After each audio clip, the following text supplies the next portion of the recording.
My name is Jason Benet. Today we have a very special guest. I wanted to be different. I wanted to be something more than just a gross out horror film. It was required by your contract that you had to deliver nudity and violence. Wow, that really looks gross. Like, it's real. We were actually in the cave, so there weren't any crocodiles there. The water was freezing. We didn't actually swim in them. You know, I was scared, but I really liked the rush of it. I'm a huge Dario Argento fan.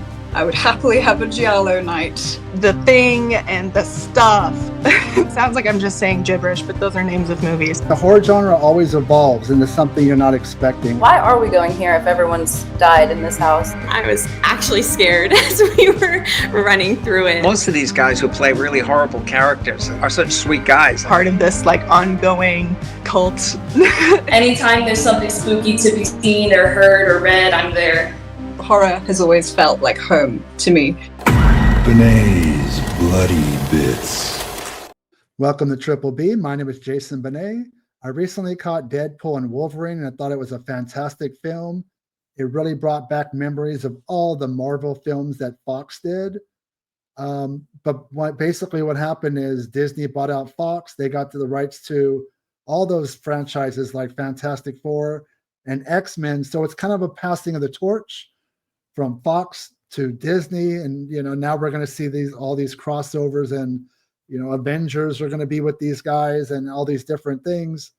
But in the end of the film, you hear a song by Green Day, "A Time of Your Life," and you see a clips of the X-Men films, and Hugh Jackman on set and being unsure of himself, having these big boots to fill as Wolverine, and it got me thinking about really the last Fox X-Men film, which is the New Mutants. It's a horror film, and it's directed by Josh Boone, who previously helmed The Stand.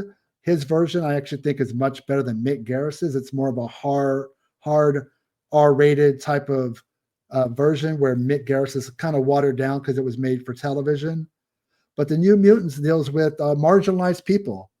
It really deals with a part of society that, get shunned for all the wrong reasons. And you really could, when Stan Lee sat and wrote this, I really think that he was talking about minorities and gay people and people that society, puts their nose up at and thinks it's better and should be shunned. But this film, basically, it's in a secret institution. There's 5 young people who are brought in, and they're told that, they're going to cure them of the dangers of their powers. The 5 individuals, you have Mirage, who creates illusions from other people's fears, which is really the home base of the story, of the plots. All these different nightmares and people's past come back and haunt them. So she is like the glue that holds everything together as far as the story goes. You also have Rain Sinclair. She can transform into the werewolf Wolfsbane. You have Sam Guthrie, who's Cannonball, who can fly at jet speeds, and he's protected by a force field. You have Sunspot, who absorbs and channels solar power. And you have Rasputin, a.k.a. Magic. She's the younger sister of Colossus, and she becomes encased in armor at will, and she wields a sword. And so basically, it's like a Nightmare on Elm Street 3, Dream Warriors. Josh Boone has said in interviews that this was a love letter to that film.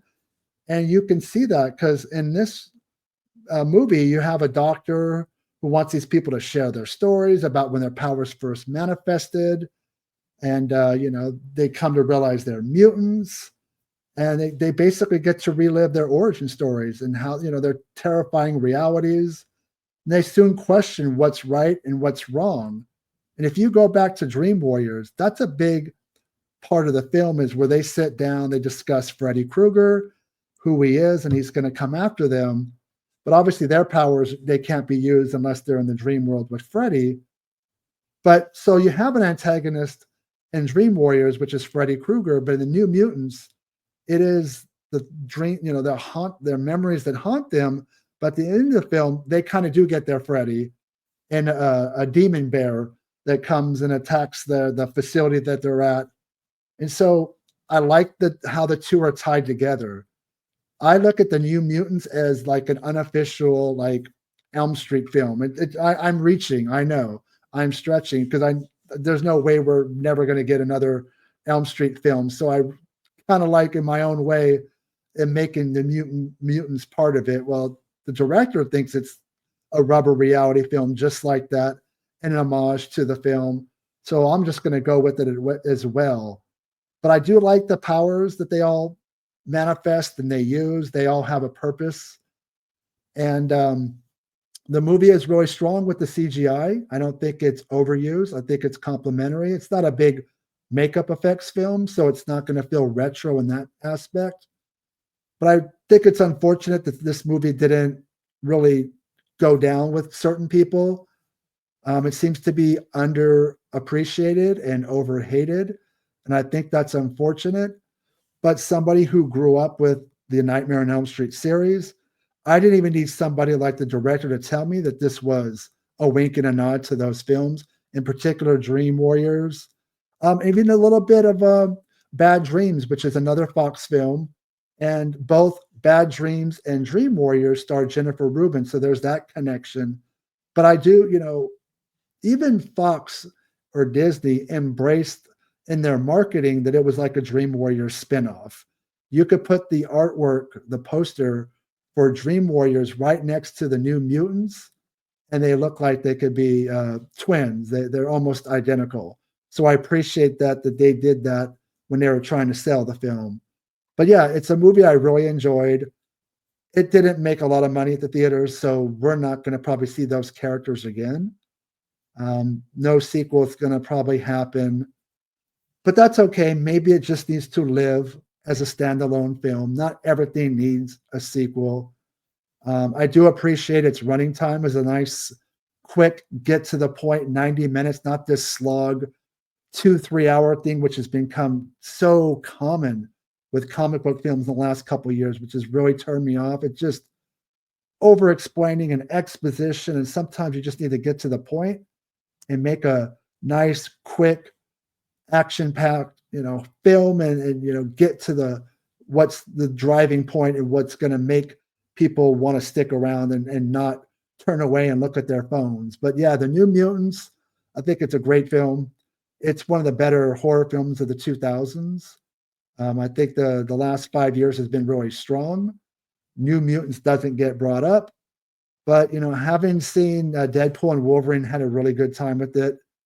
I really wanted to put the spotlight on the New Mutants and shine a light on it and recommend it to people. It's available in physical media, 4K, Blu-ray, maybe even DVD. It's definitely streaming on Disney Plus, and give it a shot and tell me if you liked it.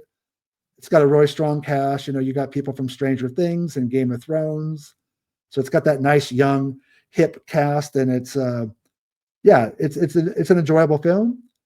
It's something I think more people need to discuss, and not in a negative light and more in positive. I mean, we all have a right to our opinions, but I think this movie is really a good time, and it's something I've watched it 3 times since it's come out, and it gets better with each viewing. And I do enjoy the characters, the facility. It's dark, it's brooding at times. And it's just a nice, there's always been horror elements of the X-Men franchise, but never has it been fully explored like it does here.